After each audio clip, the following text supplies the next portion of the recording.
adventurer, treasure seeker, archaeologist, tomb raider. Lara Croft has become one of the most recognizable video game icons of all time. She has had numerous exploits, achieved amazing feats, and suffered incredible losses. She's fallen from grace, redeemed, and journeyed through the depths of hell and back. Here, we will travel through the events of her life.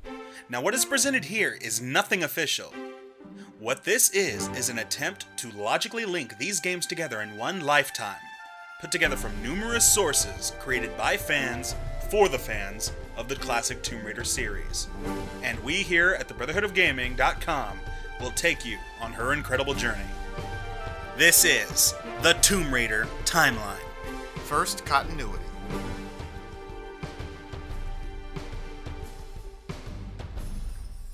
Lara Croft's story begins on February 14th, 1968. She is born in Wimbledon, England. She is the daughter of Lord Richard Croft, the 10th Earl of Abington, and Amelia Croft, the Countess of Abington. In 1971, at the age of 3, Lara begins her private tutoring. In 1977, at the age of 9, Lara is returning from a skiing trip accompanied by her mother Amelia.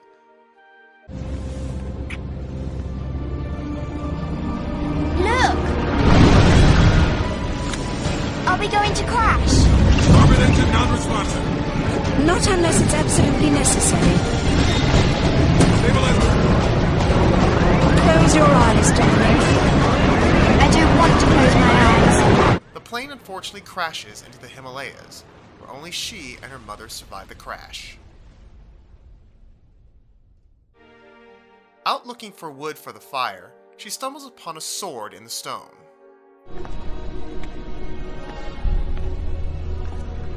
Lara, have you found anything for the fire?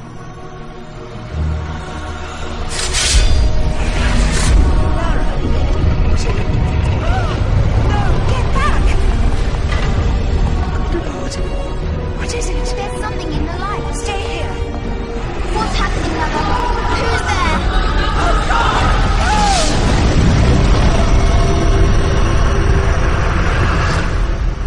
Mother? Mother! After her mother's sudden disappearance, Lara survived alone in extreme conditions for 2 weeks, before being rescued. Later, in 1979, at the age of 11, Lara Croft is enrolled into the Wimbledon High School for Girls. A few years later, in 1984, Lara Croft takes her first step into Destiny at the age of 16. She accompanies the world-famous professor Wernher von Croy to Angkor Wat in Cambodia to retrieve the magical artifact called the Iris. This place gives me the creeps. After you. It is here, on this exploration, Lara Croft makes her first discovery, finding an old backpack that would be one of her iconic items for the remainder of the franchise.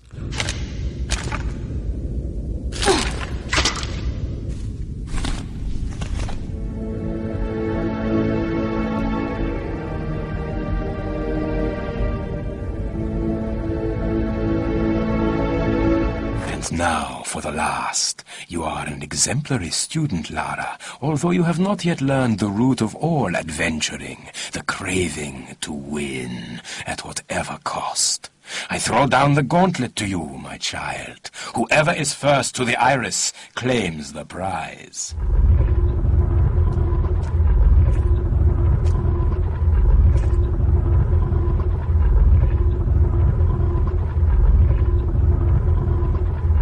And so the pupil excels the master. I congratulate you on your agility. Take your prize from the plinth. You have earned it. In the time it took you to find your way here, I've examined the inscriptions. It warns of vengeance on those who remove it. Ah, ancient hocus-pocus. Forget this nonsense and come over here. What was it you said? Disrespect is the route to carelessness? I am weary of this. Pull the lever now, Miss Croft. experience, child, and you will learn more than simple...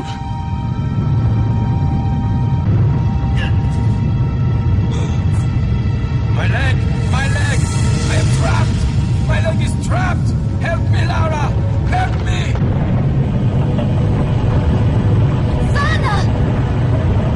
Lara is unable to rescue him. She escapes alone, yet years later it's revealed that Werner used the Iris's power to escape. Later that year, as Croft Manor went through repairs, Lara stayed with Winston, her butler, on the coast of Ireland. In the evening, Lara overhears him conversating with Father Dunstan about paranormal activity on Black Isle nearby. Doing all I can to keep this gossip from Lara. You would be a wise man. Time to get to the bottom of this, old friend. Lara decides to stow away. It is here where she encounters beings of demonic proportions, and her nightmares were only beginning. Unbeknownst to her, on this island, we would find Me!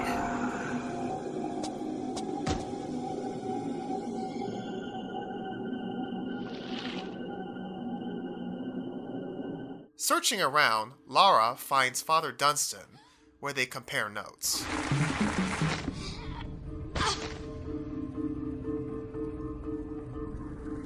Good Lord, girl, it's me. I've enough on my plate without you making me jump out of my skin and all. Your hair. What about me hair? It's white. Aye, that'll be right. I was detained by some unpleasant fellas from down below. Gave me quite a fright. That's why I wasn't at the chapel. But I can see you've kept yourself busy. Anyways, let's get you out of here and back to safety. Father, I found a book in the labyrinth. You've been sightseeing in there as well. Good Lord almighty, girl. I've been needing to chain you to something. It has protective symbols. Maybe you could use them. Bless you for the thought, but I've enough protection from him above. And for that diagram to be any good, you'd have to draw it out and be sitting in the middle of it. And you know something?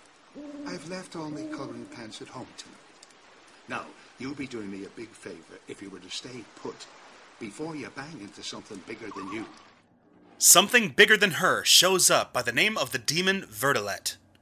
Unlike other monsters on the Isle, he has an agenda, and forces assistance out of Lara through means of leverage.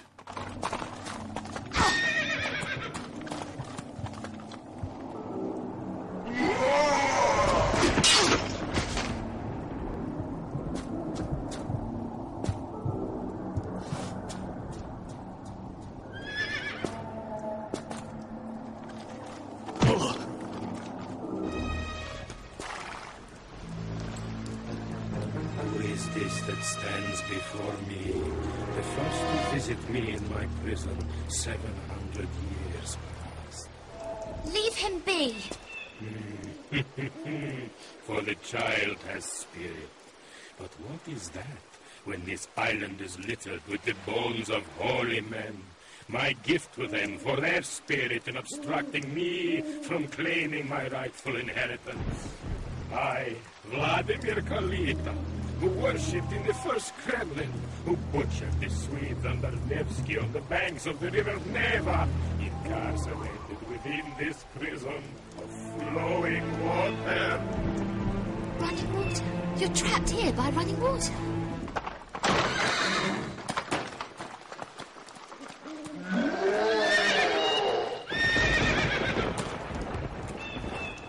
Your child has done her job well, and I taste freedom for the first time in an aeon. You will not now fear me, for you have served your purpose well, holy man.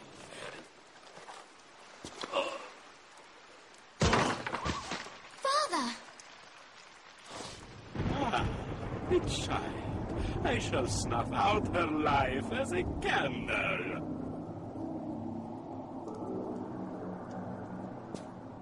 The book from the library. The names.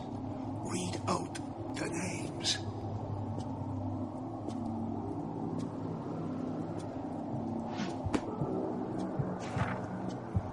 Ascaroth, Equial, Arancula, Lyle, Bucom.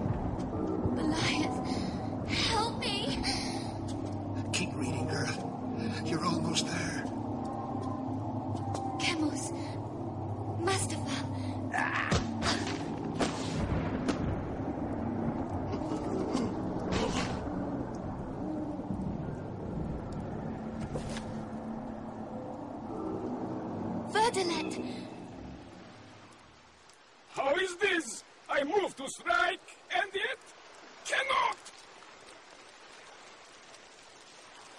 You've done well, girl. And before you ask, I'll tell you. The book you've got, I myself was looking for it, but as I couldn't find it, assumed you had it. And lucky you did. But how? If you name a demon, you have power over him. And you named him. It's your shout, Lara. For this you shall burn for eternity! Be quiet! What do you reckon we get out of this godforsaken place and go and get a nice cup of tea with Winston? Almost forgot. Would you be wanting to wave goodbye to our little friend? Back to where you belong. After these events, Lara returns home and is sent to a boarding school at Gordonstoun, Scotland. However, in the upcoming years of 1985, on May 15th, Lord Richard Croft went missing and was reportedly never found. Although mourning the loss of her father, Lara Croft remained strong and persistent in to follow his footsteps.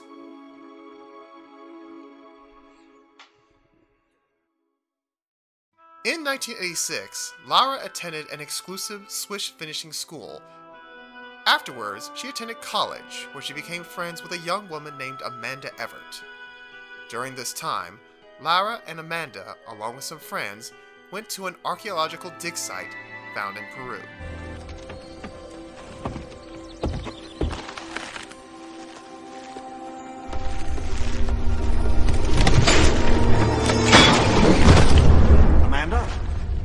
Amanda! It's her! Wait! Kent! Kent! Amanda! I think this stone unlocks the door. I don't like it. Are you sure you're reading it properly? That thing is coming. You have a better idea? The door might be trapped. We're trapped. Oh, God!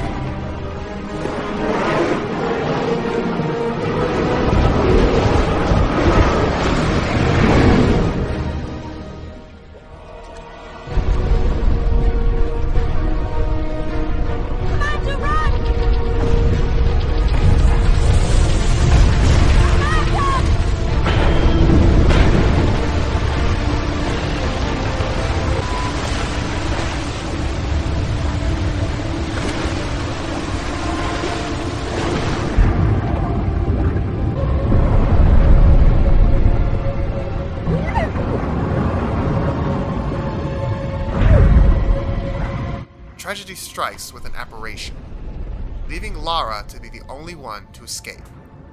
Amanda and the others were presumed dead. Lara Croft's life gets further with conflict in 1990. She is disowned by most of her relatives. Lara Croft inherits the Croft mansion, and Winston, her faithful butler, chooses to stay with her as well. Due to the fact that her father's body was never recovered, Lara and her family engaged in a fierce legal battle over the Croft title. Lara won the legal battle, but is now estranged from her relatives.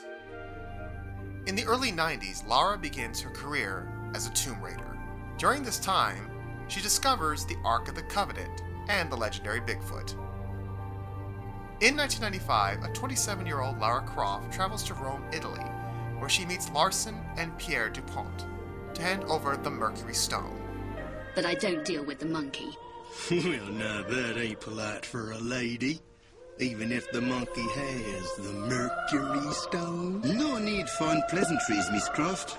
I'm afraid I must, once again, relieve you of your burden. Easy come, easy go.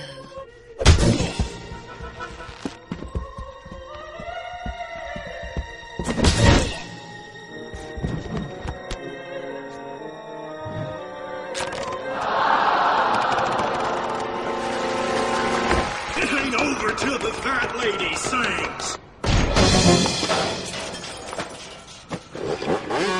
Fucking Bronco, baby!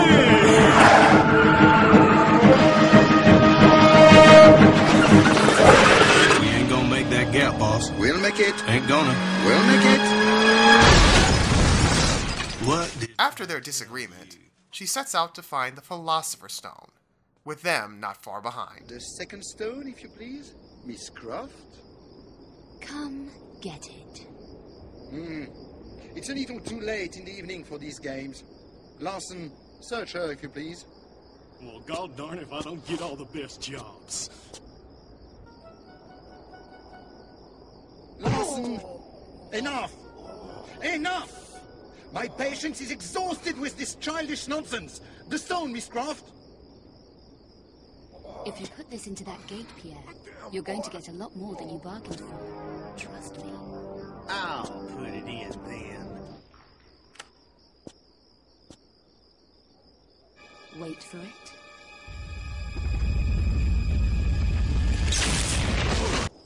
In your usual flamboyant style, you have set in motion the next gate phase. Next gate phase? If my memory serves me, the gate has realigned itself. And if it does not receive 2 stones in the next few moments...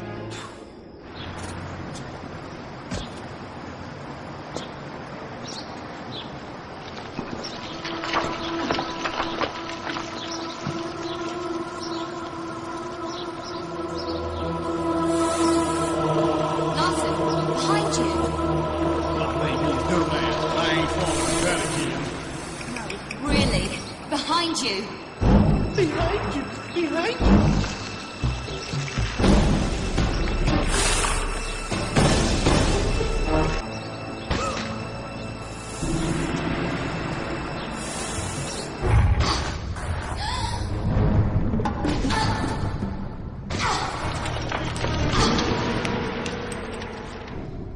Perhaps if you lighten your load a little, it may lessen the impact. The stone you carry? Wondered when you get to that. Pull me up with the stones you want. And we will live happily ever after? I think not. Give me your word that once you leave the pit, you will not lay a finger on me. You have my word. Stone? Now, Miss Croft, you gave me your word. Come now, Lara. Lara, you promised. Boom!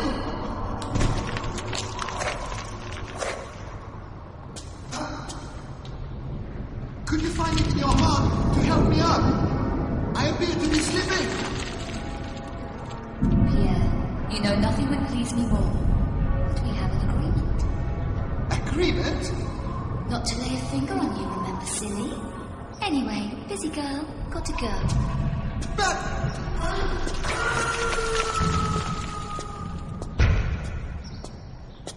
Don't let me hold you up. The following year, in 1996, Lara Croft is hired by Jacqueline Natla, the head of Natla Technologies. Feast your eyes on this, Lara. How does that make your wallet rumble? I'm sorry.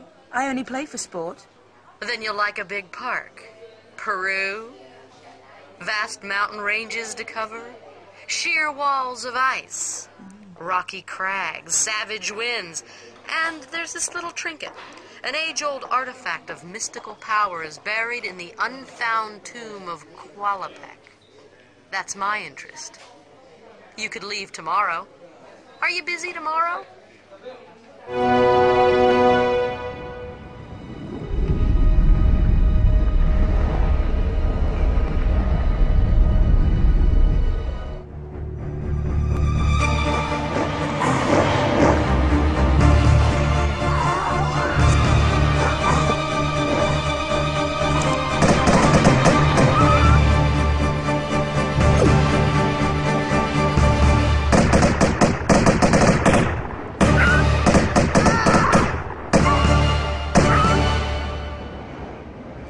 You have my total attention now.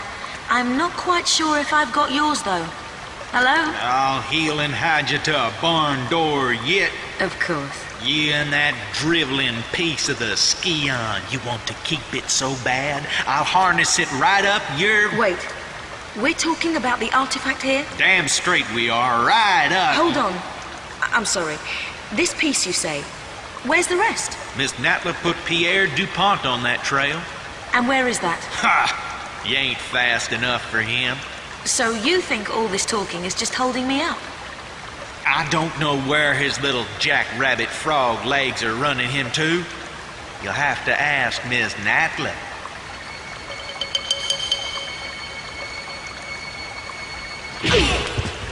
Thank you. I will. Lara comes to the understanding that her employer has been spying on her and attempting to kill her as well. Lara confronted and disabled Larson for the time being. After getting information out of him, Lara then decides to invade Natla's office for clues as to what she's really after.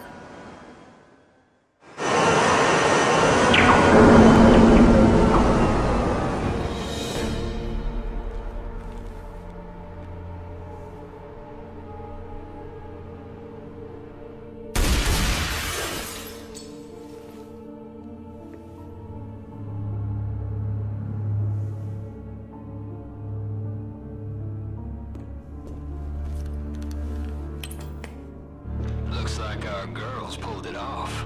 Of course she has. Now it's up to you.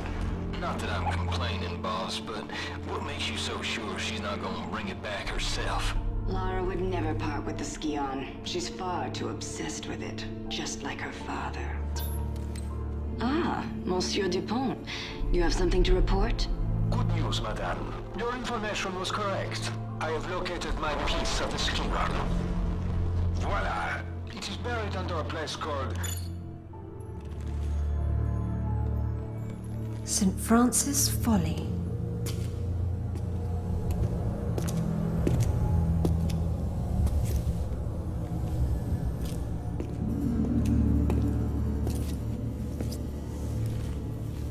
Here lies the God King Tihocan, one of the Triumvirate, keepers of the 3 pieces of the Xian, leader of the Chosen after the great betrayal caused Atlantis to be lost beneath the waves.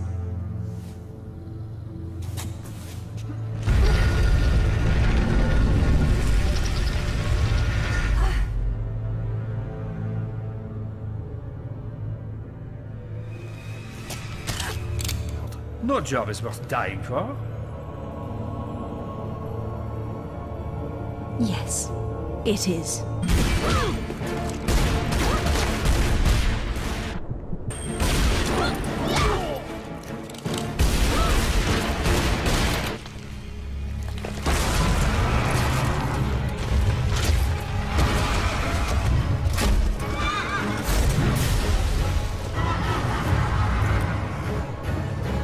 On second thought, you have it.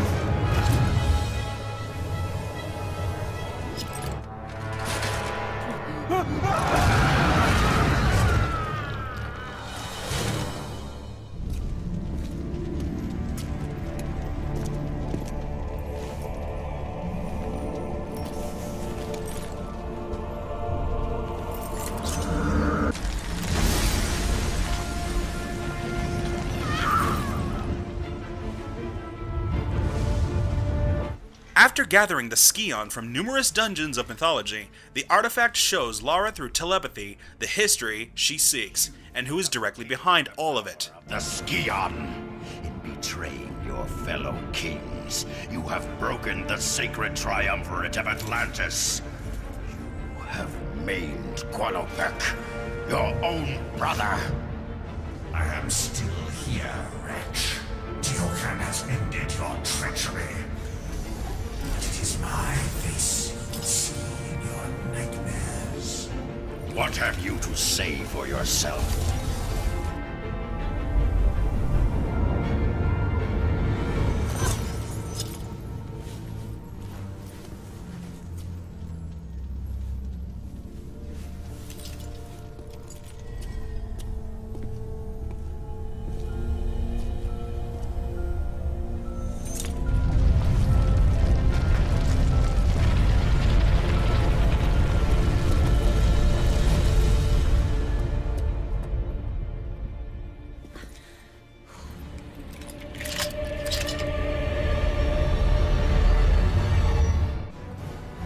What have you to say for yourself?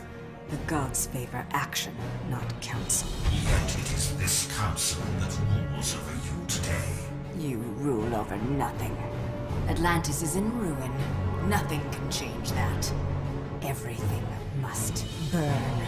Only then can the Seventh Age begin. For your treachery. For using the knowledge of the Xian to unleash our armies against us.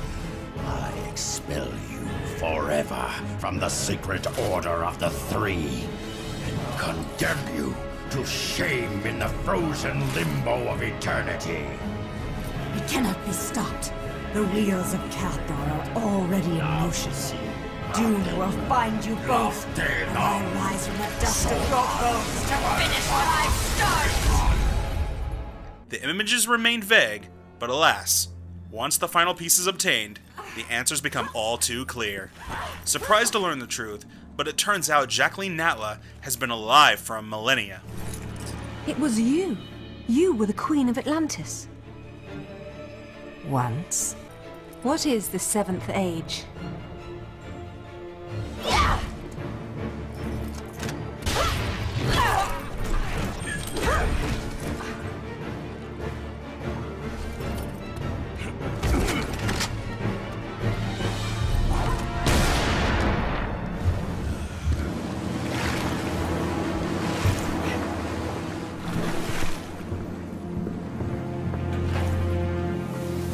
This has nothing to do with you.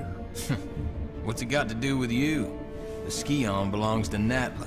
Face it, you got no business here. I don't have time for this. Get out of the way or you die. What you gonna do, shoot me? Come on, Lara. I just work here. Now I know how bad you want this, but I can't let you pass. And we both know you're not gonna kill me for it.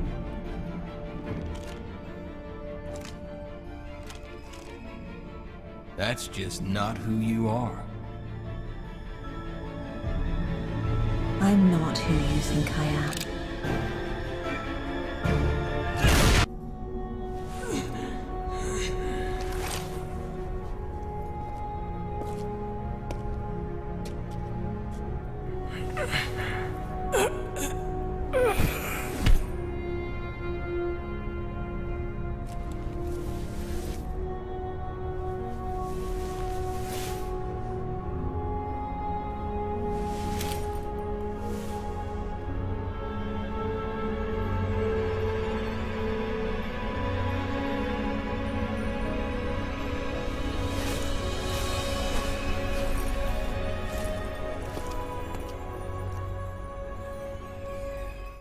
After dealing with Natla's goons and treading an Atlantean chasm, Lara comes face to face with a doppelganger, which at this point is incapable of thinking for itself, and only mimics everything that Lara does.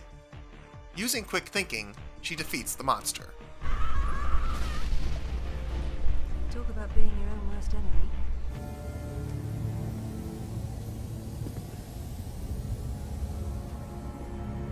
There's nowhere left to go but down.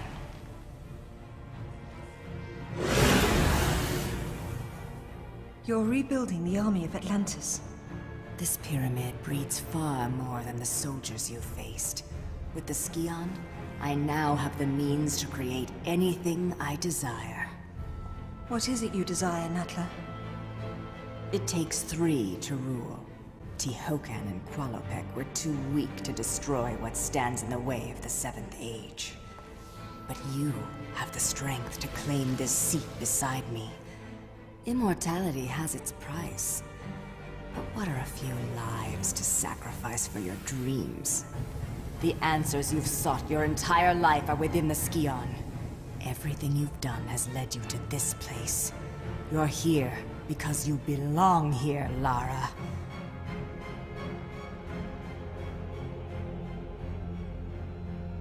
That's who you are.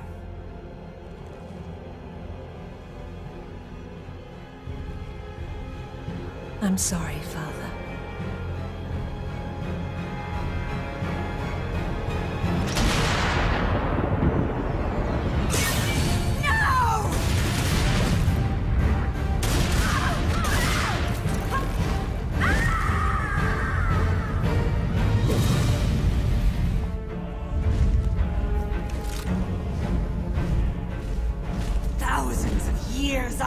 waited for this moment. Do you realize what you've done? That blood on your hands. Do you believe it was spilled for the good of all man? Or for your own selfish desire? Look inside yourself, Lara. Your heart is as black as mine. What have you really accomplished here? Nothing but a temporary stay of execution for your kind. This island is just one remnant of Atlantis. I will find another. But you, Lara, you have lost everything!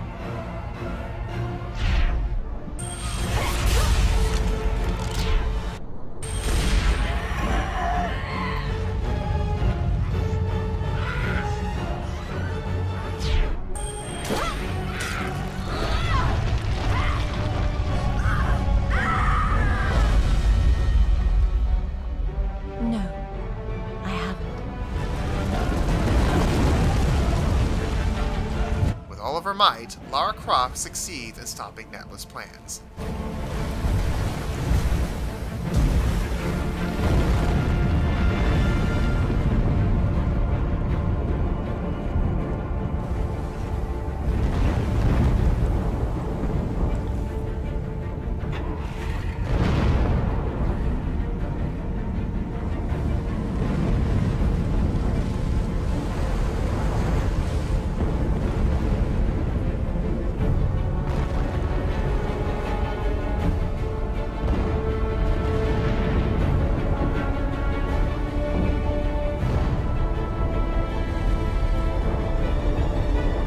She becomes confident that no matter the obstacles that she may face for the good of the world, she will overcome them.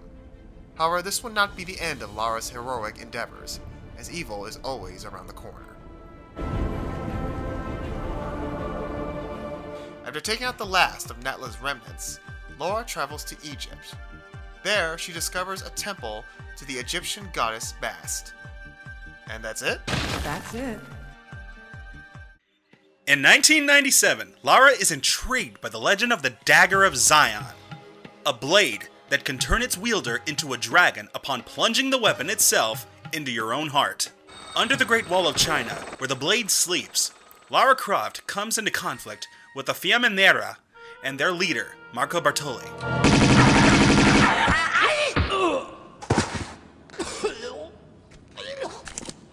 Pardon me, if that was just your way of trying the doors for me. With Atomica on my keyring. Though not anymore. So after you.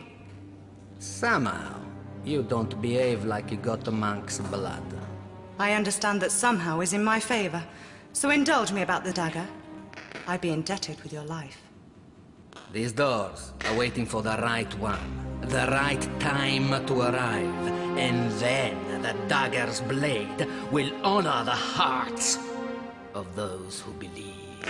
Lara discovers Bartoli's group is a cult that also plans to find the dagger and use it for their own potential apocalypse. She managed to chase them through Venice, but was eventually captured. The cult then arrived at this oil rig that they had commandeered by killing all of its workers to further their evil plans.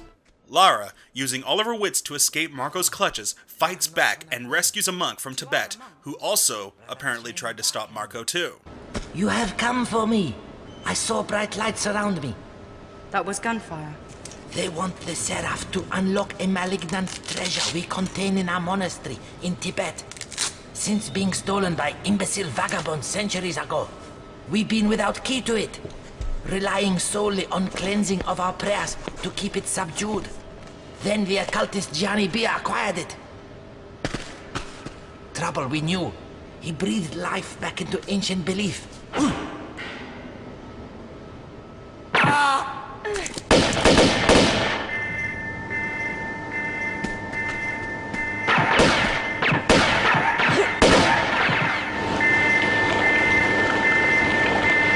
It so happens that Marco Bartoli needs an artifact called the Seraph, which will unlock the key to the dagger back in China's Great Wall.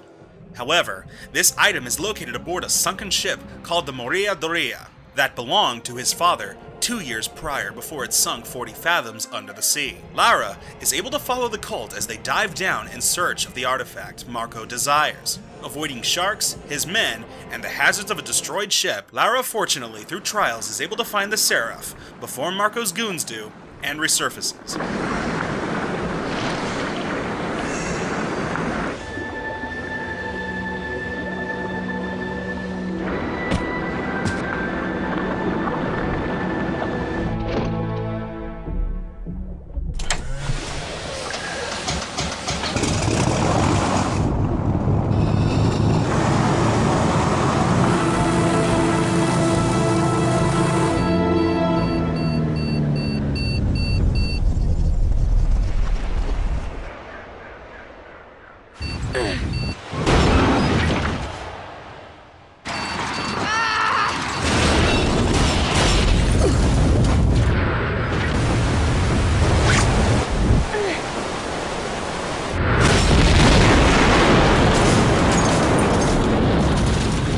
Making her escape to Tibet, the deceased monk's home, where the Seraph will be used to obtain the item called the Talion, which is basically just a glorified doorknob.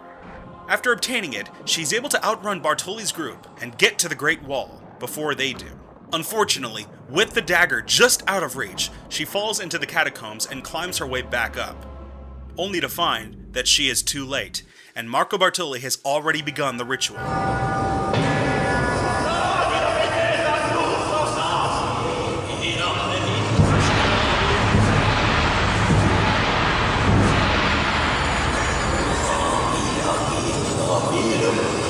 Upon plunging the dagger in his chest, his cult followers carry his body through a portal where Lara follows, ultimately having her final battle with Marco the Dragon.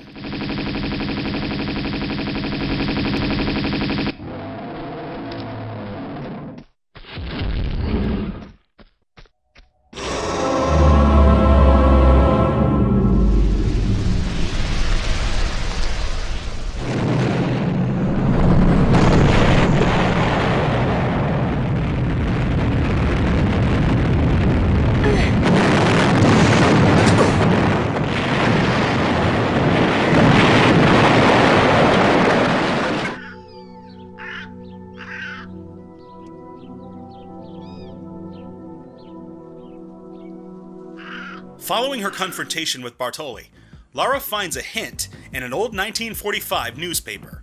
Inside the newspaper clipping was a faded photograph which showed an Inuit whale hunter holding an ancient golden mask. Lara journeys to Melinikov Island in the Bering Sea to locate the golden mask of Tornosuk, and that's it? That's it. Later that year, Lara is hired by Professor Igor Bowman to find the Nightmare Stone, which contains the spirit of ancient evil king. She does so and prevents him from being resurrected. Sometime later, Lara discovers Werner von Croy survived Cambodia and has the iris in his possession at his New York industry. I'm going in. Lara hired her friend Zip to help her invade Von Croy's high-security building so she can take the iris they attempted to get many years ago, in fear that Von Croy may use it for bad intentions. Find me some way to turn this off.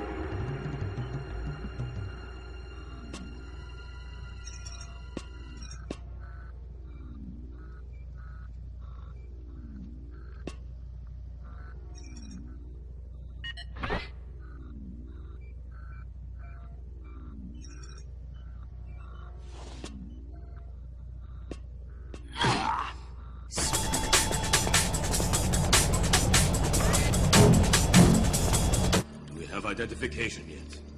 Only visual, sir! Regardless of her efforts, it didn't take long for security to be alerted by her presence, and it didn't take Von Croy long to realize who was sealing back the iris. Besting the baddies as usual, Lara got what she came for and escapes Werner's building. In doing so, the rivalry between Lara and Von Croy will continue to grow until their next encounter for supremacy.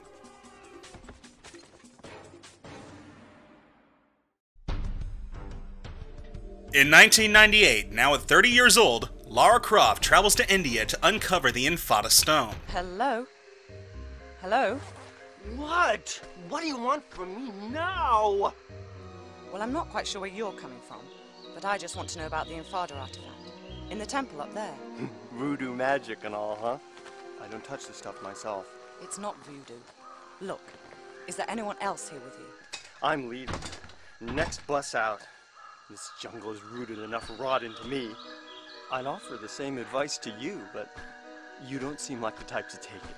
After dealing with some trouble, she found the Infada Stone and is confronted by Dr. Mark Willard of RX Tech. Targeted research you've just been with. Lara. I'm Dr. Willard. I'd come to converse with Tony myself, but I saw you were doing a rather more creditable job, I think. Indeed, I'm inspired. I'd like to offer you other work. What? Shoot the breeze with some of your other boys? No thanks. Fortunately, they were the only lab rats we let loose into the field. No. My request is for 3 other artifacts like this. The Infada tribe only had 1 artifact of this. After some convincing, she agrees to assist and sets out to find the Ore Dagger, the Eye of Isis, and Element 115. These artifacts are scattered around the world. Upon collecting all of them and learning terrible secrets about each one, Lara Croft sets out to Antarctica informing Dr. Willard of these items and how they change people into monsters. He was a molecular biologist. He'd have been intrigued with himself. Thanks to this material, his Hox genes were multiplied. Do that, and the complexities of our bodies increase beyond our comprehension. But this is just the fringe of its possibilities we're seeing here. My pal's exposure came from the material impregnated into the meteorite crater. The real capacities lie in its core, which these artifacts you're so attached to will let me access. But you've no control over this. This is not just about avidly spawning mutants. It's an entirely natural acceleration of evolution, a real live laboratory of spurred-on life. Not everyone here wants to be guinea pigs. I don't know about that. Dr. Willard is apparently all too fascinated with the idea of obtaining evolution that he becomes blinded by the fact that he isn't capable of controlling the outcomes. Despite Lara explaining this to him, he chooses to go for it anyway, discovering the meteor actually contains a primordial soup.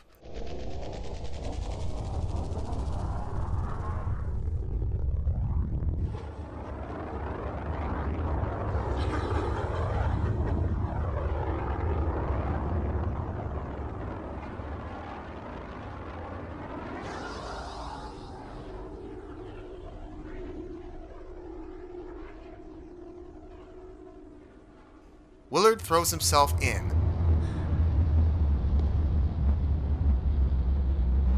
becoming an abomination.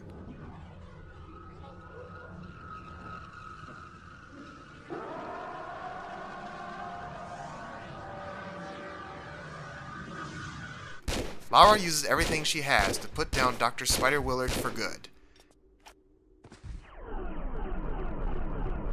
and makes her escape from Antarctica, rather violently too.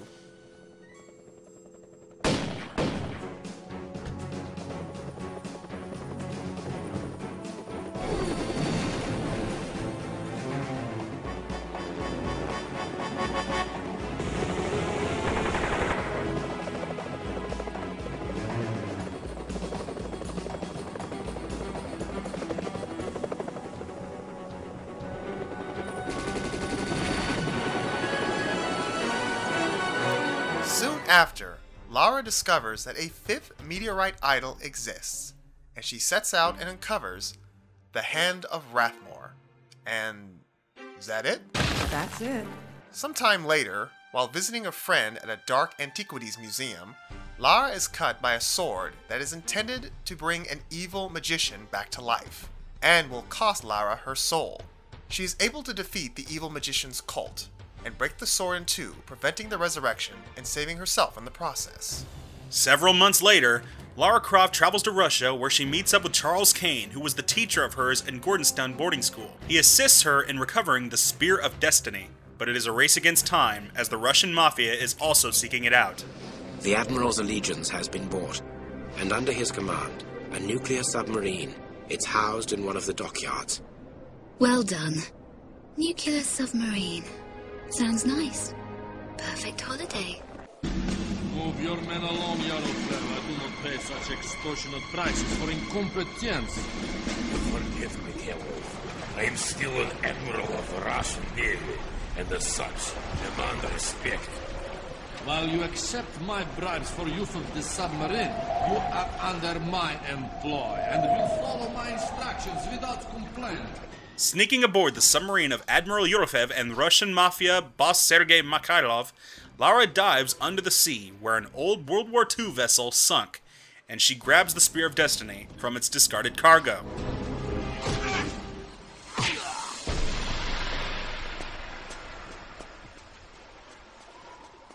Move the sub to position quickly, comrade.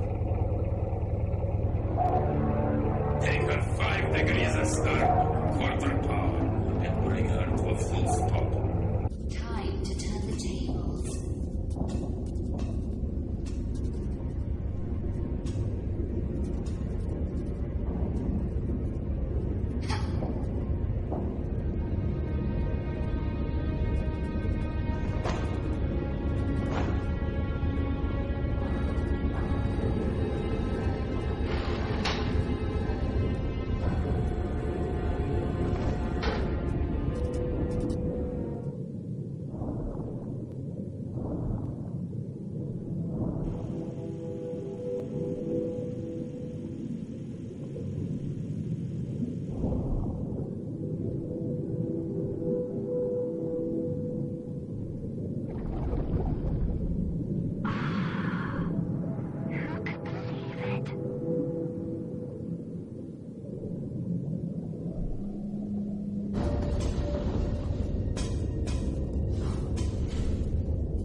This artifact contains untold power which the likes of you will never harness. If you wish it, you may have it, but you will. Sergei, unable to wield the power of the spear, is destroyed by it. And because of the spear's destructive power, the whole submarine begins to implode, leaving Lara only just enough time to save herself and the Admiral.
Yet, he refuses to be saved due to his dishonor of being bribed for using the submarine illegally, resulting in his men's deaths. Choosing to stay and die with his mates, he grants Lara instead access to the escape pod, where she will go alone.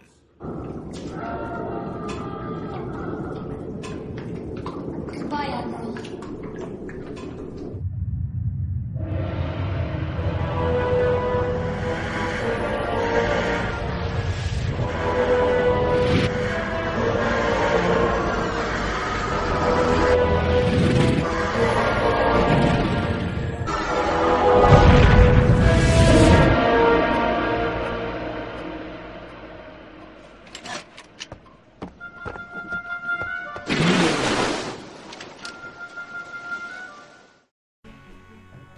Lara discovers that an evil cult is in search of 3 magical stones that will bring about the end of the world. Lara is able to defeat them and prevent the prophecy from coming to pass.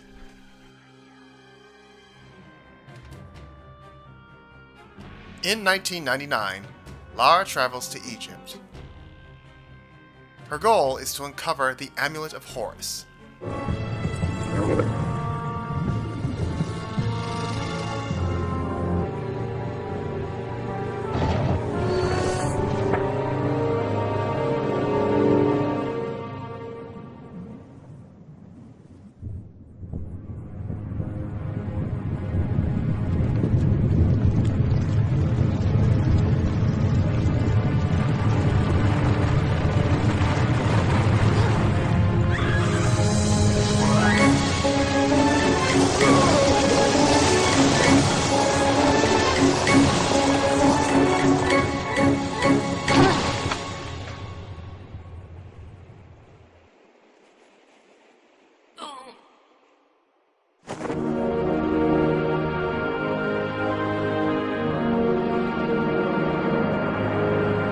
She is successful in her endeavor, but unbeknownst to her, she sets in motion events that will lead to the end of the world.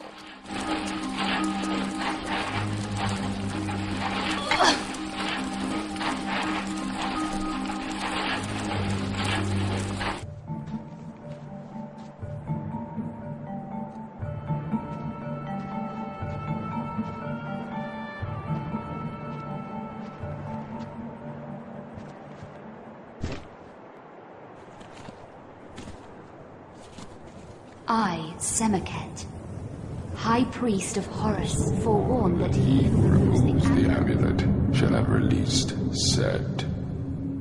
He who walked abroad with the jackals at the dawn of man shall once again violate the earth.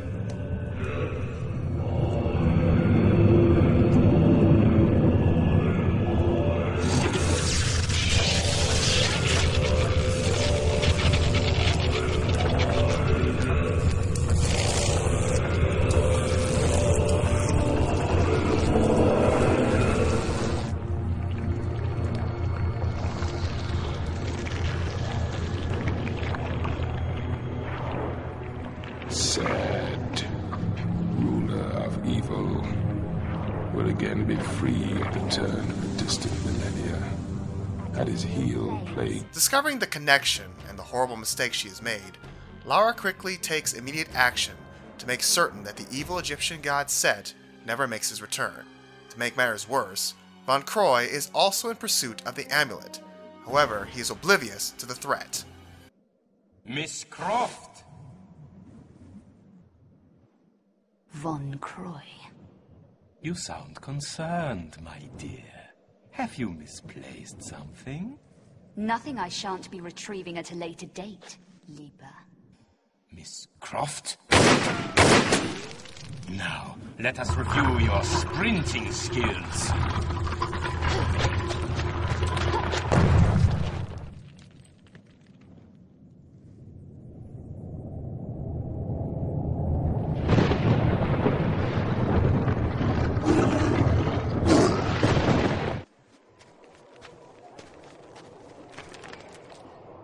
Hands on your head. Take me to Von Croy.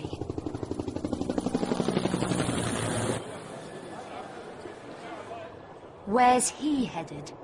You waste your time. This attitude problem. You people need to learn some manners. Tell me now, or you've just run out of time. Alexandria.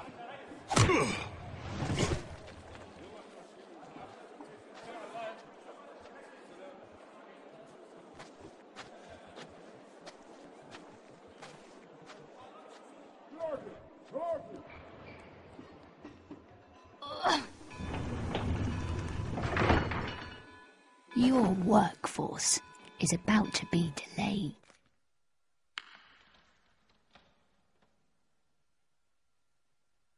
The tablet was returned to the sands that had spawned it beneath the citadel. Citadel of Saladin in ancient Cairo, foretelling of the time in the distant millennia when the stars of Orion come together.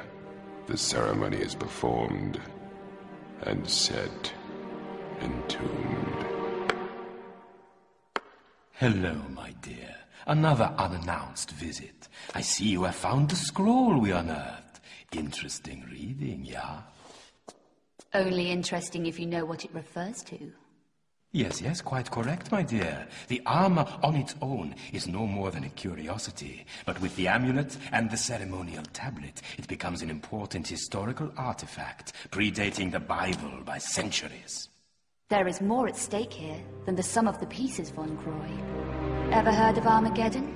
Unpleasant, even by your standards. Rebinding the spirit of Set, putting the armor on the statue at midnight at the turn of the millennium, so on and such like. I was never a believer in this magical hocus-pocus. Fools, after her!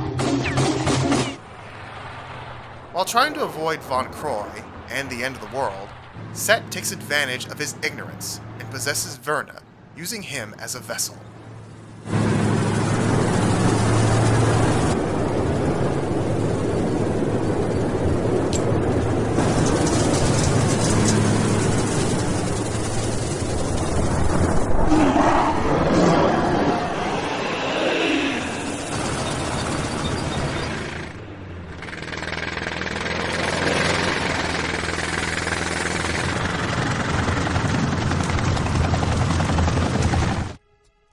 Set, understanding Lara's potential, proceeds to entice her to join with him, possibly lying to her. Come to me, child. Do not fear your old colleague. I merely require the armor that you hold in your possession. And in return? I will grant you vigor as those around you fall. You shall command the ultimate power and of life or death over those you choose at your side, and in return, they will bow at your feet and give worship. Got my fair share of that already.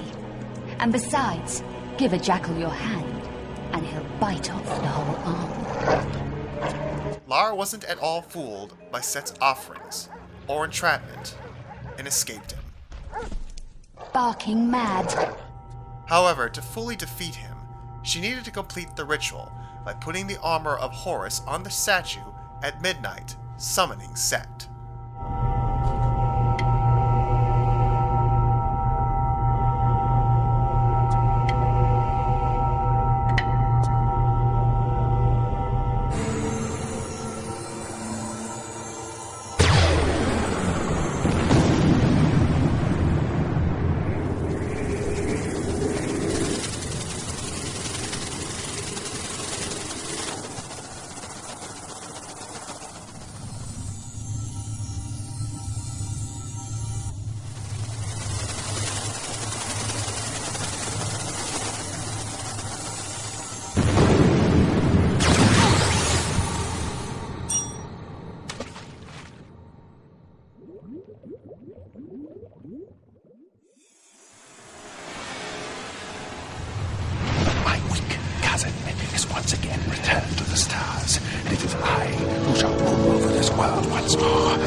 Lara Croft is able to imprison Set, stopping all of his chaos, but at a cost.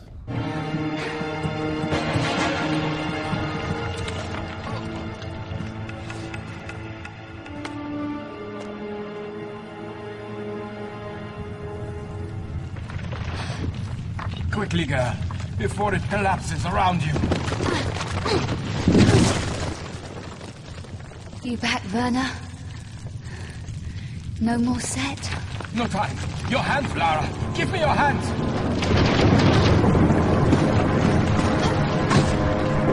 Take my hand. I can pull you to safety. Good to see you again. I couldn't leave you.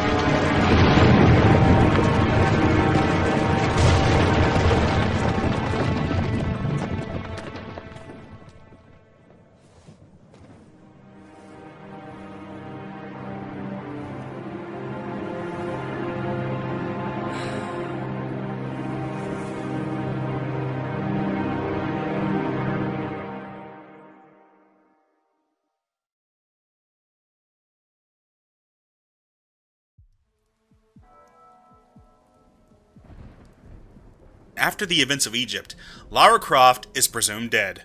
her closest friends hold a memorial service in her honor.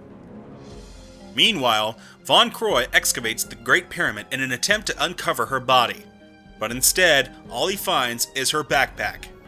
The sight of this caused him to be relieved at the knowledge that she is still alive somewhere, but he wonders where she could be.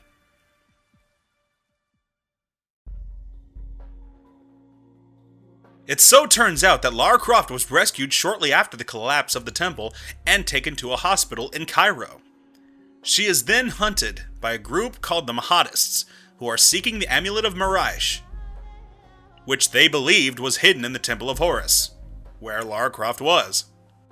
Because of this, they believe that Lara has it. She then teams up with an old friend of hers named Malcolm Oliver, and is able to find and destroy the amulet. But during the quest, Malcolm was driven mad by the power of the amulet and was unfortunately killed. Dwelling on all of the friends that she has lost over the years due to her strange obsession, Lara falls into a deep depression, and spends the next several years living in a self-imposed exile in Paris, France. The year is now 2003. Lara Croft is contacted by Von Croy.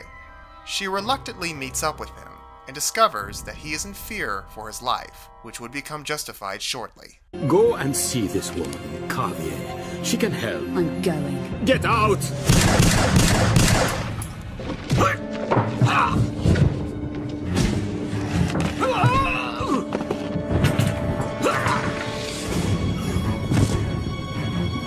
After Lara awakens, she finds that Von Croy is dead. And then she finds that she is now on the run for her life, as authorities believe that she is responsible, not just for his murder, but for a series of Munstrom killings.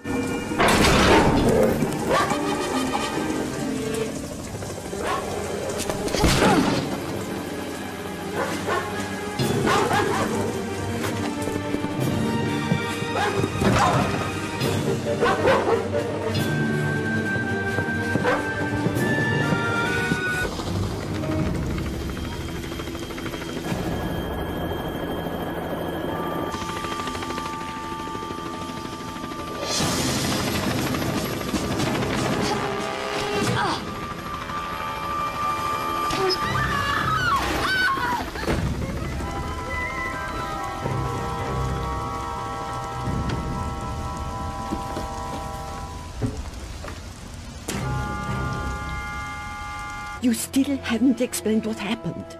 We argued, I can remember that, and gunfire. Gunfire?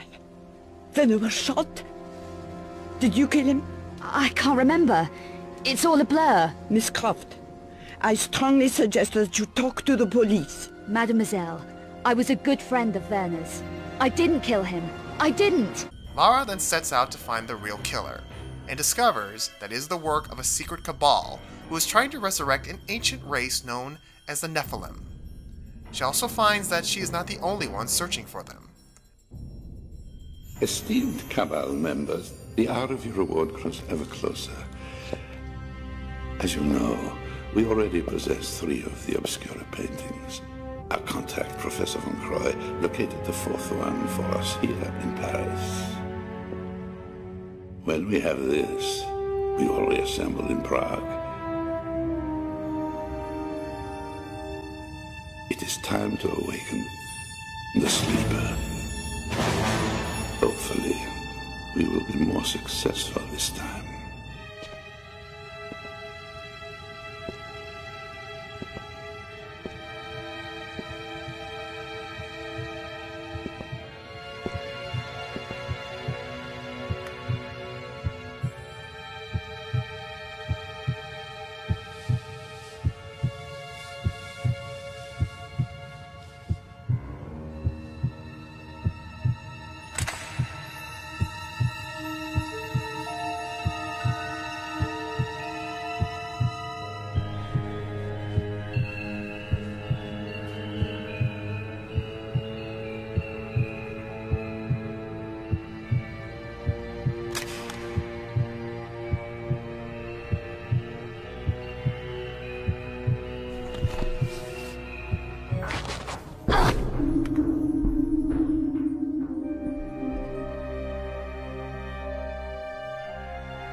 Enix. Glad you came back to save me, stranger. She teams up with a young adventurer named Curtis Trent in an attempt to stop them. It's discovered that the Cabal want to use the Monstrum paintings in the ritual to resurrect the Nephilim. Paris. Eckhart. We have business that only one of us will walk away from. You? Personal reasons. Eckhart plans to use all 5 obscure paintings to revive an ancient evil called the Sleeper, and rebreed the Nephilim race. To do that, he collects alchemically transmuted elements from his murder victims' bodies. I've seen him at work as the Monstrum. Now he's very close to finding the last painting. Does he know where it is? Yes. It's hidden in the Lux Veritatis vault beneath the straw hole. The paintings must be destroyed. To do that, I need the shard you picked up at the Louvre. There should be 3 Periapt shards. Dealing with sorcery and black magic, both Curtis and Lara do what they must to prevent the evil Eckhart's plans from succeeding. Congratulations, Miss Croft. You are positively Amazonian. That vault has defeated us for months.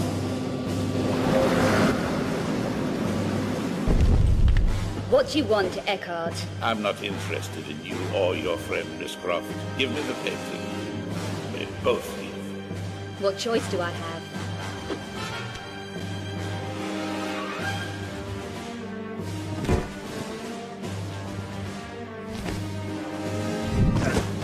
Gunderson, release Boaz.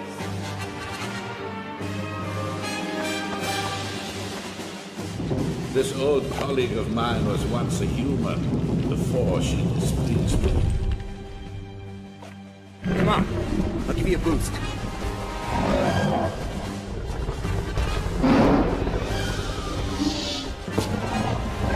Curtis, quick! Here, take these 2. These are your speciality, Curtis. Don't worry about ugly here. Go on.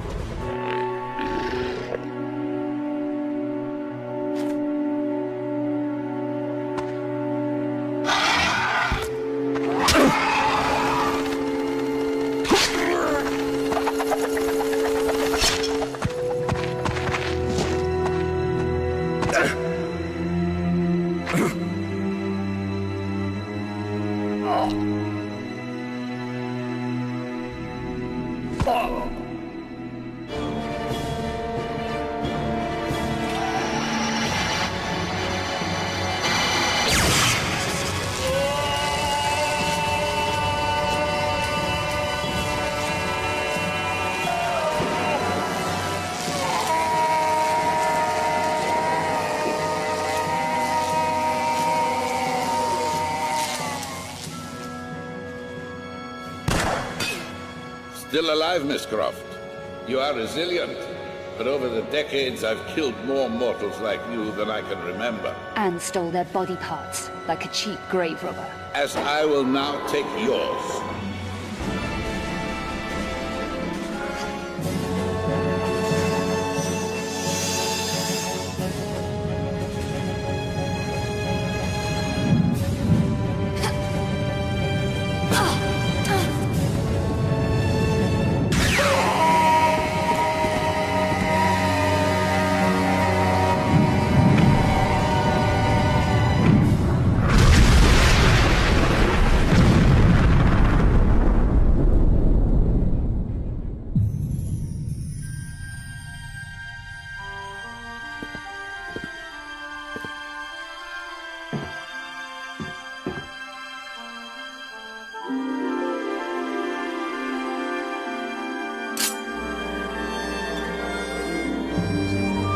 Lara makes good on her deeds, thwarting the plans of the Cabal and destroying the remnants of the Nephilim. While the majority of the events after this incident is somewhat vague, Lara Croft is able to clear her name and begin her road to self-recovery, which led back to her former life. Several years after the events in Prague, Lara Croft's tomb raiding career is once again back in full swing. She has hired a new team around her. First, there is Zip, who she first worked with back in 1997 while she infiltrated Von Croy's New York building. Zip functions as her tech expert. Then there is Alistair Fletcher, who is her new history researcher. After receiving a tip, Lara journeys to the temple ruin in Bolivia, but she discovers that she is not alone. Isn't she beautiful? I'm falling in love all over again. You say that to all the ruins. I'm a terribly lucky girl. And here come the bloody tourists to spoil it. Your cam doesn't pick up detail that small. What do you see? Men with guns. Mercenaries by the look of them. What are they doing there? Getting into trouble. Open fire! Lara Croft! I've been hoping I'd get to meet you. At ease. We're just gonna talk. I'm listening. Maybe you found a piece of this.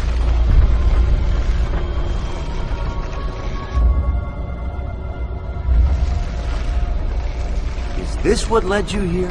Where did you find that? It doesn't matter. What's important is what it does. Do you know? What I know is my business. So you don't then, and that means you don't have a piece. Amanda said you were sloppy. You should have paid more attention in Paraíso. Amanda? Amanda's dead. What the hell do you know about Paraíso? We're done talking. Discovering that Amanda Everett, her old college friend, could still be alive, Lara pursues answers, and finds the man named James Rutland, and his mercenaries are after the sword Excalibur, which supposedly these stone fragments come together to create. Lara begins uncovering the past where her mother vanished, finding the stone where Excalibur supposedly laid. There's something I didn't tell you before. I think Amanda might not have died down there.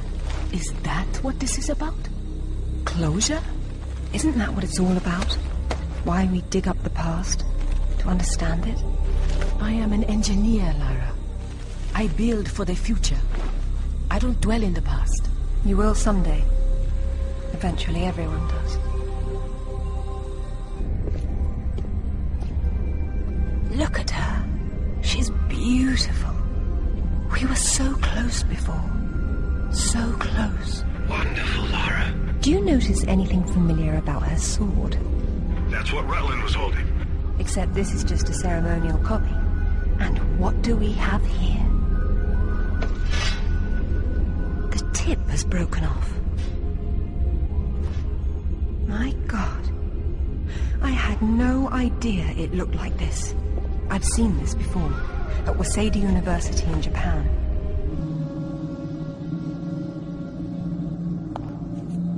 Be brief, Miss Croft. I have many demands on my time, you understand.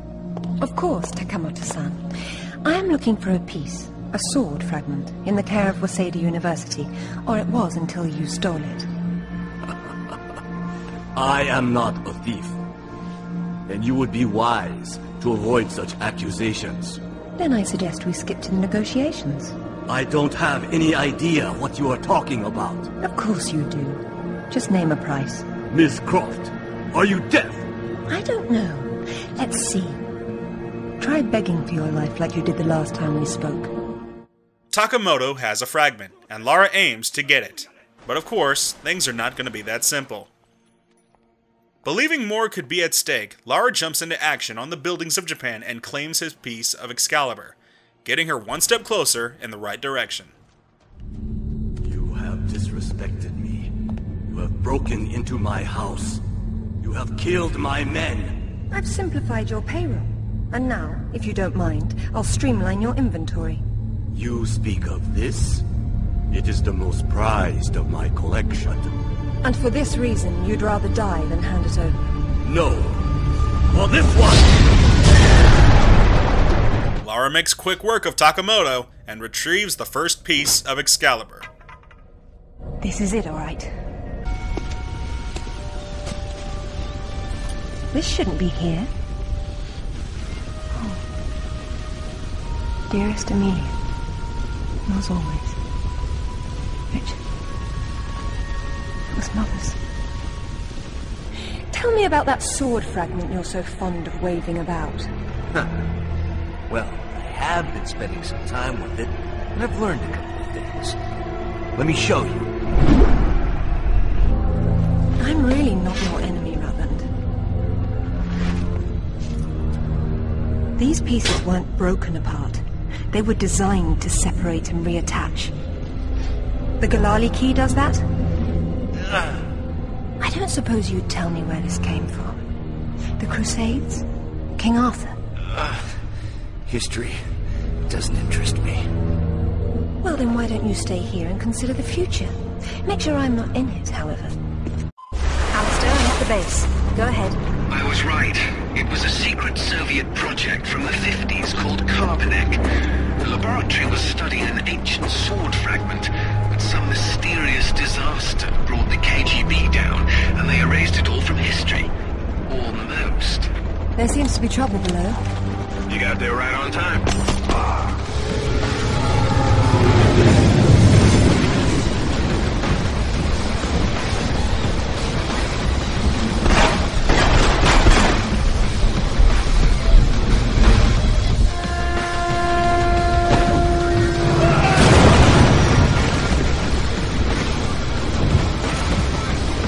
Heading to different locations to collect the remaining pieces to reforge Excalibur, Lara finally faces Amanda and learns of how she survived by using the stone she grabbed to tame the apparition from years ago.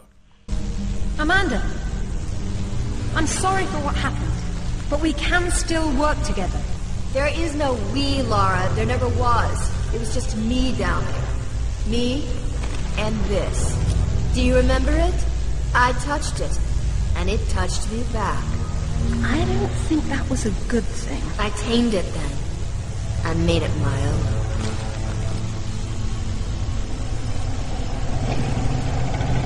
My God! Amanda! A little friendlier than it was in Paraíso, isn't it? I taught it how to fetch.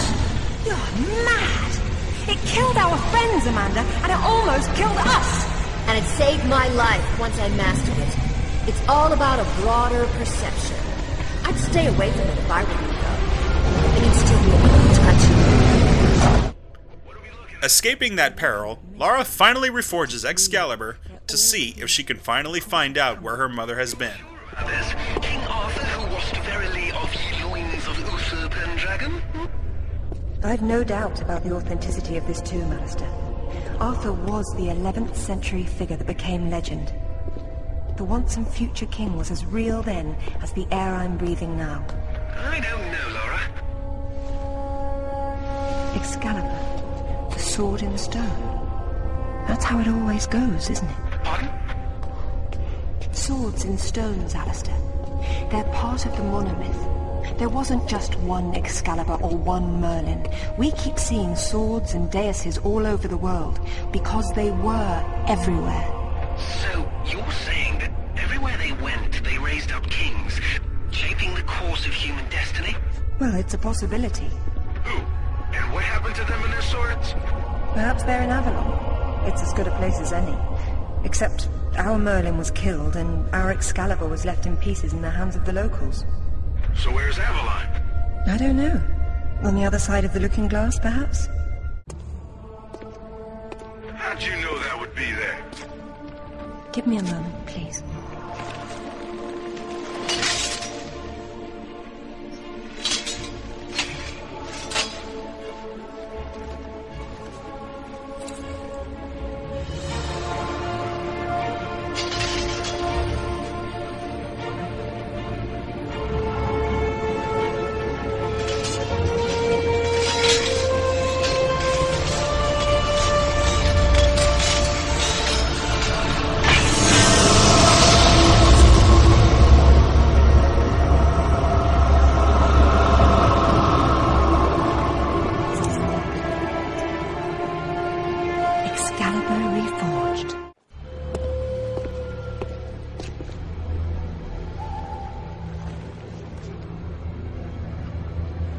I'm gonna need a clear head for this, lads. No distractions, please. Good luck.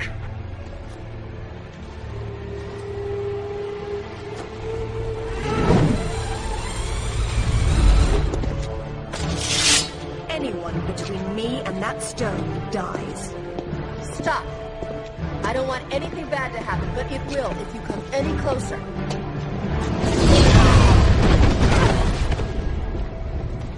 Kill her. James! Amanda.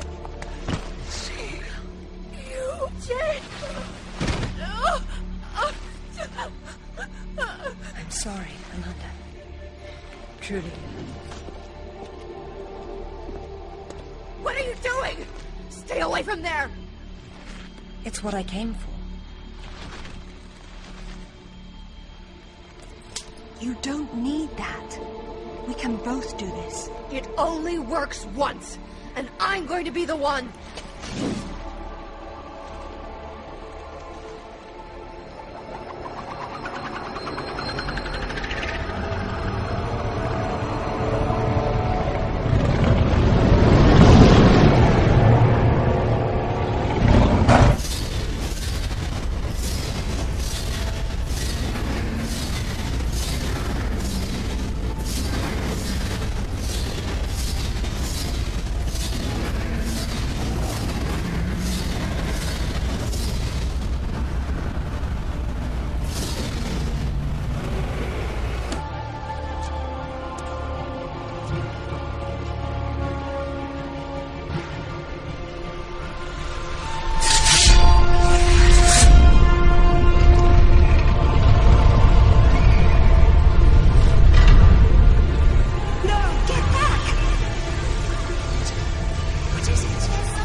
What about my daughter?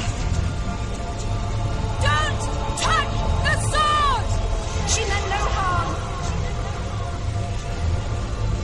Take out the sword! What? No! Mother, listen to me. It'll explode unless you pull out the sword! Oh God! No!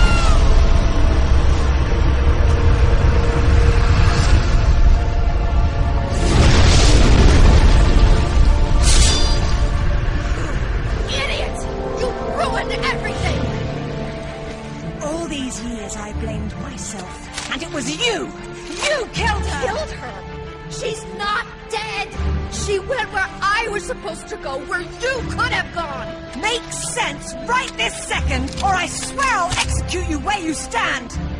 I told you to pull out the sword! I told you! Where is my mother? Avalon! It's not a myth! Don't you get it? You'll never understand. I'm wasting my breath.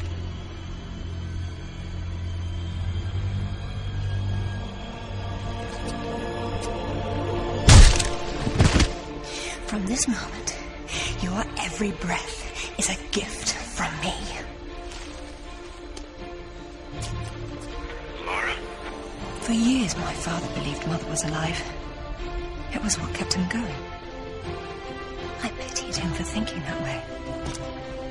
After finding out the truth behind her mother's disappearance, Lara Croft decided to take up her father's last quest and find her at all cost.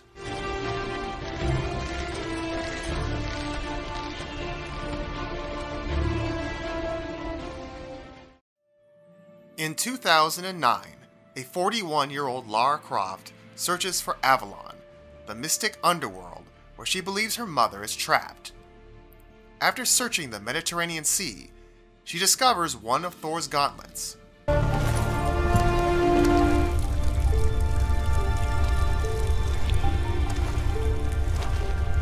Thor, the Norse god of thunder. Whatever are you doing down here in Niflheim?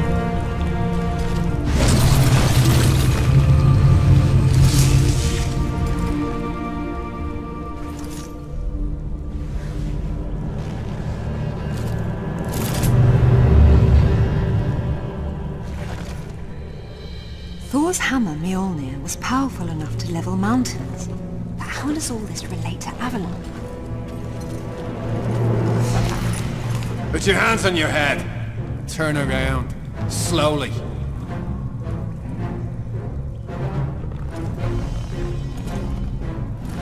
I don't suppose you'd be open to bribery, would you?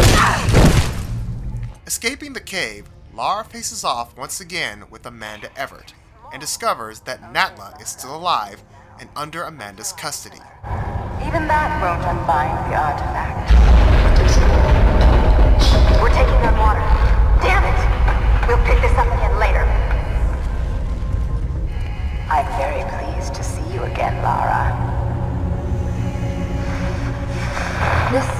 jar offers little in the way of amusement, so I've grown fond of watching Amanda suffer the effects of sharing your interests. Jacqueline Napper, you just don't know when to die. A trait we have in common. It was you who told Amanda about Avalon. Our time is short, so choose your questions carefully. What do you know about my mother? The dais you and she found in Nepal is part of a travel network, so to speak. It took your mother to Avalon. My father thought Avalon was below, but that's Niflheim. What's the Norse connection? Ah, Richard found the wrong Norse underworld. Your mother didn't go to Niflheim. She went to Helheim. Where is it? I will tell you where it is, one day. But when that day comes, you'll need Thor's hammer to get inside. Perhaps you'll have better luck finding it than your father did. What do you mean? Your answer is on the west coast of Thailand. 7 parallel.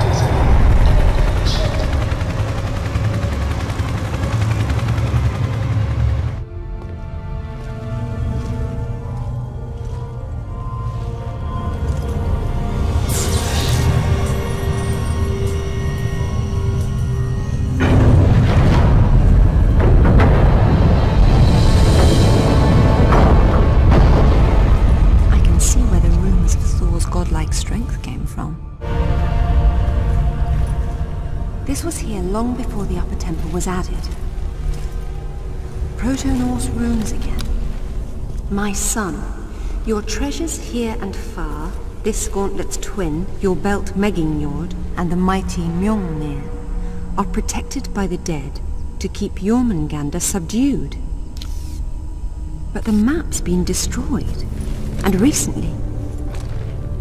If one of Thor's gauntlets was here, it's gone now.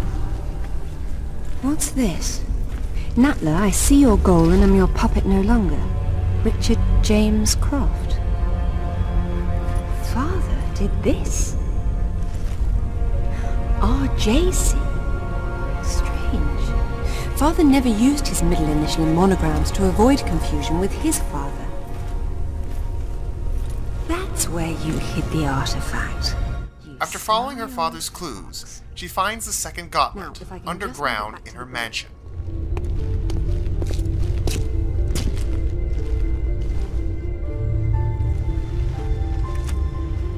Hello, Lara.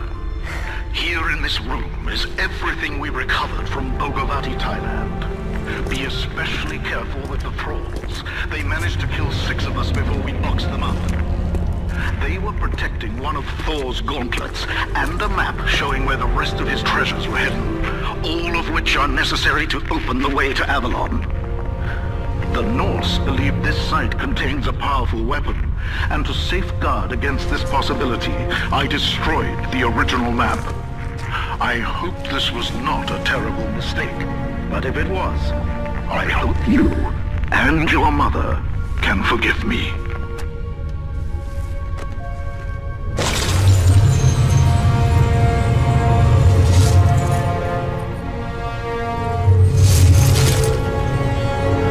Suddenly, her home is attacked and destroyed by an old enemy who was created by Natla many years ago.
the hell was that thing?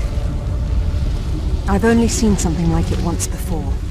A doppelganger that Natla sent after me years ago. That one didn't have a mind of its own. But how could Natla have sent it if she's Amanda's prisoner? They're a team of sorts now. Amanda and Natla, her pet Atlantean god. What are we going to do? After I deal with the authorities, I'm going to southern Mexico to retrieve Thor's belt. What? Despite the great losses, Lara continues her journey and finds Thor's belt in Mexico and Thor's hammer, Mjolnir, in the Xian Mayan island.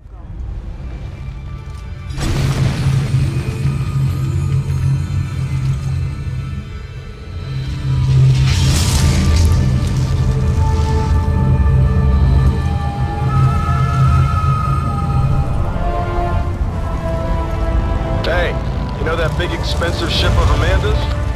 The one on the bottom of the Mediterranean? Uh-huh, that one. She has a sister, the Tisiphone, anchored off the coast of Thailand. Looks like they're picking through your leftovers. Excellent work, Sid. Thank you. You've earned some rest. I'll take it from here. Be careful. When you see Amanda, give her my regards.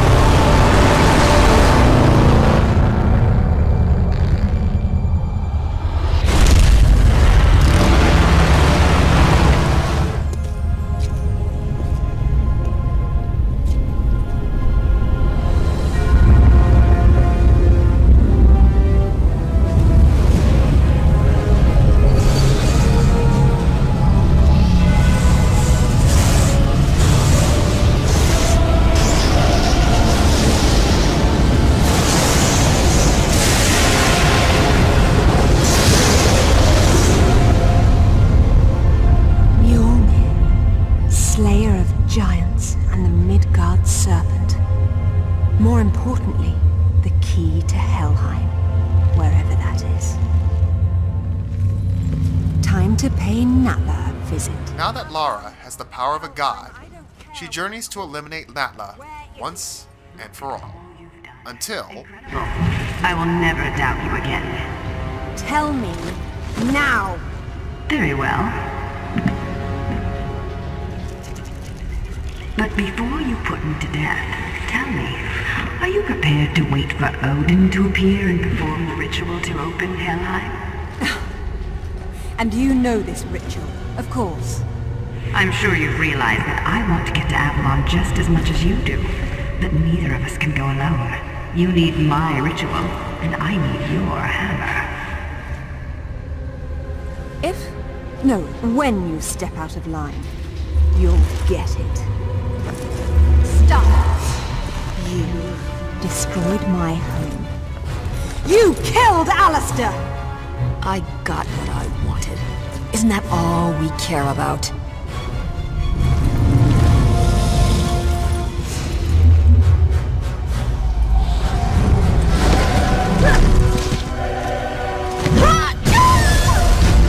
You can die too! Lara, you really are a woman after my own heart.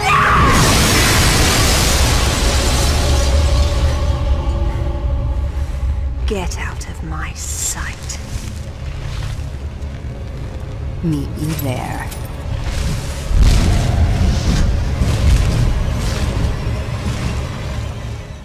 Traveling down to Helheim, Lara confronts her mother. Or does she?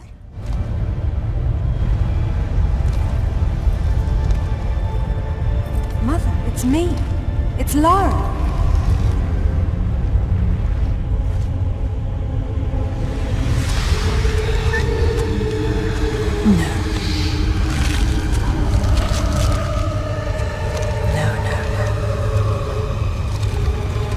My mother is dead. My mother is dead. My mother died a long time ago. You're not my mother.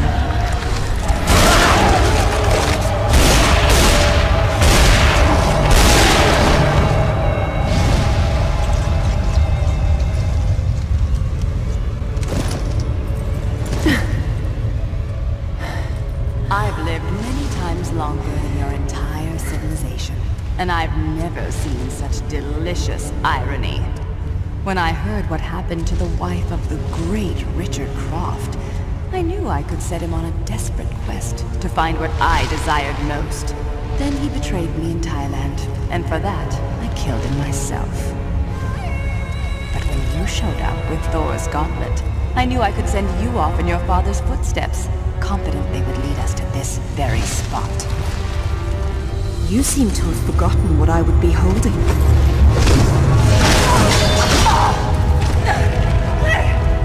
When I made this creature for Amanda, she had no idea that my true purpose was to have the means to destroy you at this very moment. The two of you never suspected that you were mere actors in my play. And so it ends. Now, if you'll excuse me, I have a serpent to raise.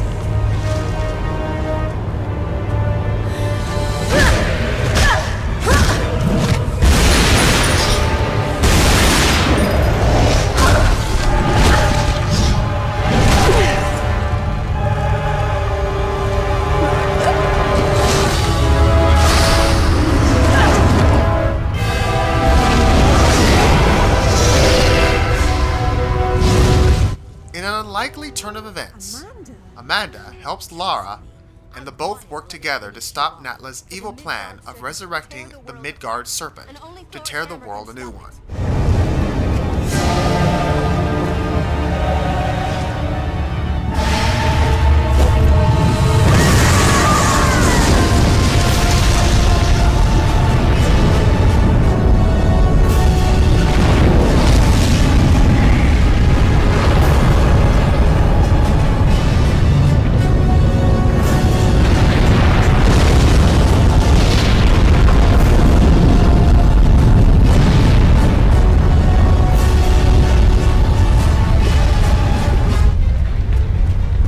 Mother must have tried to use it to escape, but didn't know how.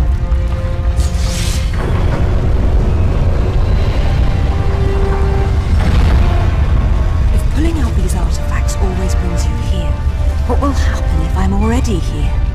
Maybe you'll go to hell.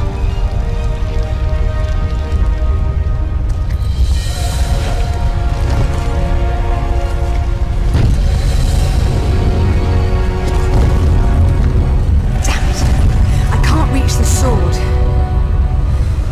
But you can.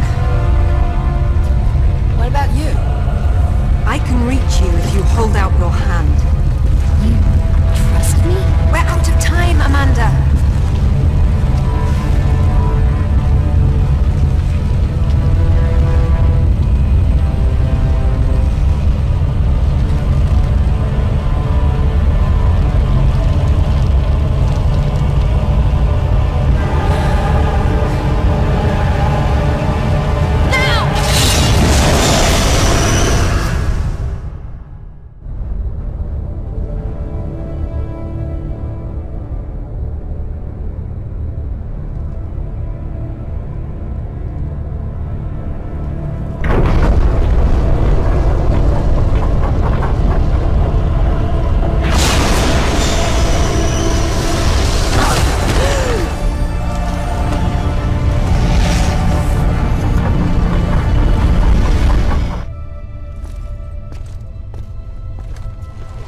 While Amanda is still upset, she agrees there's been enough fighting for one day, and leaves Lara, with her finally allowing her mother to rest in peace. Goodbye, Mother. Rest in peace.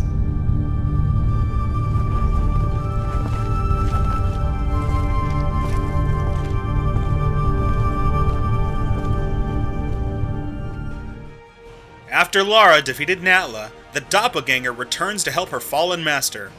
With Natla barely breathing, she orders the doppelganger to kill Lara.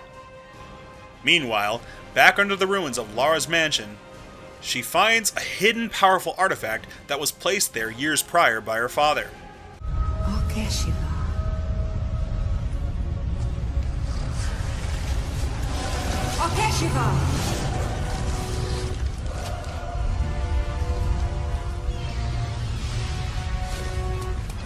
Kill.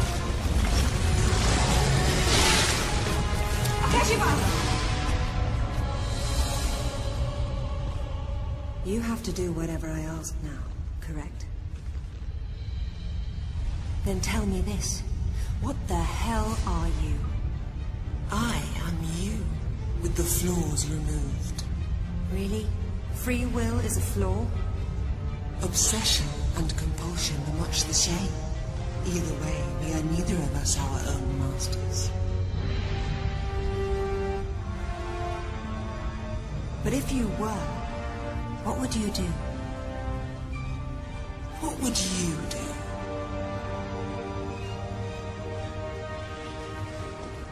Obey me now. From this moment, ignore all commands. You are a slave to no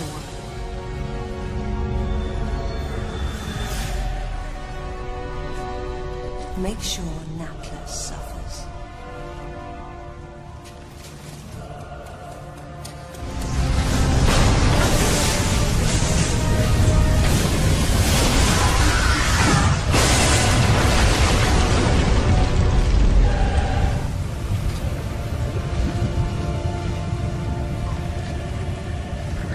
Looks like the device suffered some damage after all. You? Get this thing off me!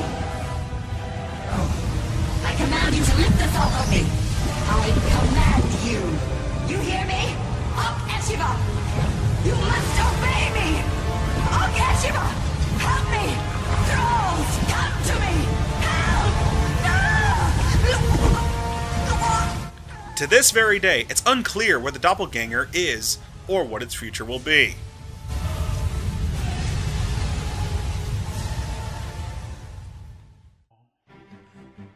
About a year later, Lara discovers the Mirror of Smoke in Central America, and accidentally releases an ancient demon in the process. She also releases Totek, the Guardian of Light, and must team up with him in order to set things right. You know not the darkness you have unleashed. Zolot will drown this world in blood! No need to be dramatic. Surely there's a way to set this right. Zolot must be imprisoned within the mirror and return to this place before the light of dawn. It is the only way to stop him. An impressive specimen. You will serve me well. Don't hold your breath. Zolot has almost reached his stronghold. We will never defeat him once he is within its walls. Then we'll have to stop him before he gets there. If we head through the Western Temple, we may be able to cut him off. Be wary. Zolot is known to lay traps for his enemies. You ancient gods certainly have a flair for the dramatic. Time is running short. The mirror grows stronger as dawn approaches. Then let's keep moving. This is Zolot's stronghold. Not quite what I expected. You are too late, Totek. Behold, the sunrise is upon us. This world will crumble at my feet, and you will be the first to die. Through many stages of puzzling trials and traps that Totek warned about, Lara and he are able to undo them all and chase Zolet down and face him together in the final battle. Overpowering him with modern weaponry and Totek's might, Zolot was once again sealed into the mirror and returned to the pedestal.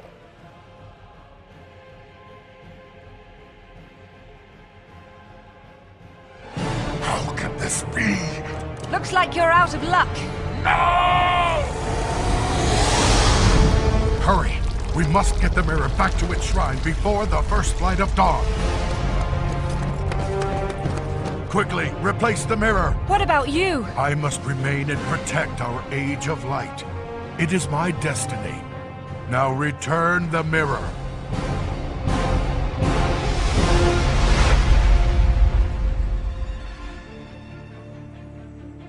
Take care, Totek. The mirror has been returned to its secret place, and Zolot to his eternal prison. When I'm gone, this place will be lost again. But for how long? Later on, Lara Croft returns to Egypt for the first time since she almost died there many years ago. She competes against a young and up-and-coming adventurer named Carter Bell for the Staff of Osiris. However, in the process, Set is once again unleashed, no doubt bringing bad memories, In order to stop him, Lara and Carter team up with other godly figures, Horus and Isis, who aid Lara and Carter in finally shutting down Set for good. After the fierce battle, Set is once again sent back to the underworld, hopefully where he'll stay. Suppose I owe you an apology. If I hadn't touched the staff... Water under the bridge, Carter. I suppose it would have been me had I been ahead. Don't you dare tell anyone this, but it was a hell of an honor to work with you. Your secret is safe with me, and likewise. And for Lara Croft, the adventure continues.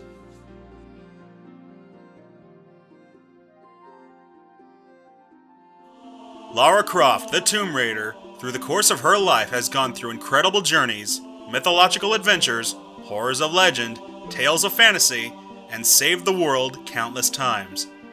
For near 20 years now of video games, her stories have been enjoyed by millions of fans all around the world, ever growing and demanding to know where her next adventure will take her. She's suffered hardships, terrible losses, and powerful revelations, and also great rewards.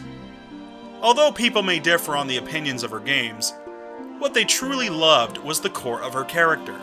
While she does come off as a grave robber, her heart was never put into question. Always willing to do the right thing, even if it makes her life hell in the process. And no matter the trial, she always stands tall and strong and a role model for many. Thank you all for joining us down memory lane as we explored her past, leading up to her present, and hopefully, we'll get to see more of her future. The continuities may be different, but no matter how she's presented, Lara Croft will always be a Tomb Raider. I'm your host, William Morris. And I'm your co-host, Eugene Morris.